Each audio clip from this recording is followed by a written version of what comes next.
Hello, I don't really know how to start this video, but I kind of just want to give like a PSA, not like a for anyone who's like maybe a fiction writer, or gotcha life tuber, anyone who makes like short stories.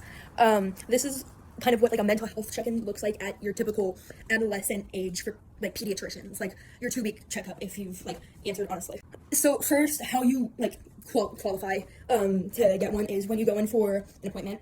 They will usually give you like a survey. Sometimes it's on paper. I live in the U.S. and this is like my personal experience as someone who has been like kind of doing this for a while. Basically, they're going to give you a survey. It's going to be either on a tablet or on paper. If it's on paper, it's usually shorter than the ones on the tablet. On the tablet, it's like so unbelievably long that it like pisses me off. Like see my pinky, see my thumb. But basically, it's going to ask you basically like, oh, how's your mental health been? It's going to start with like, what have your parents been doing? Like any concerning behavior, stuff like that. And then it's going to like ask you like, oh, have you had any thoughts of, and following that, it's going to ask you, have you done?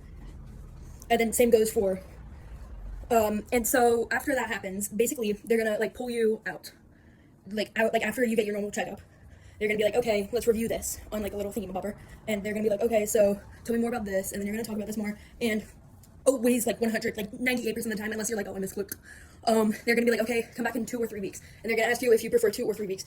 I always go with 2 because 2's shorter.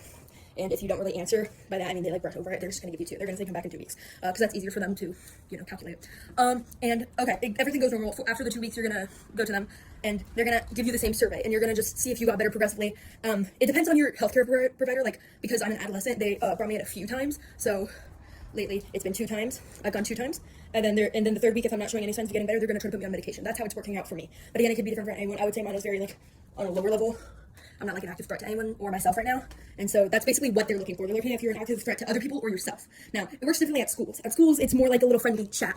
But it definitely depends if you're talking to a nurse or you're talking to the counselor. The counselor is going to be a bit more hard. Like, the way that they take action is going to be a lot, like, more assertive than how, like, a nurse would be. Like, in general. So just, like, keep that in mind. If your situation is different and you have any advice, like, leave that in the comments. Like, please. I feel like more people need to, like, kind of know about what these situations look like. I just see too many of people kind of like mischaracterizing them, but this is how it works in the US and this is how it works for teenagers through I think 13 to 18. So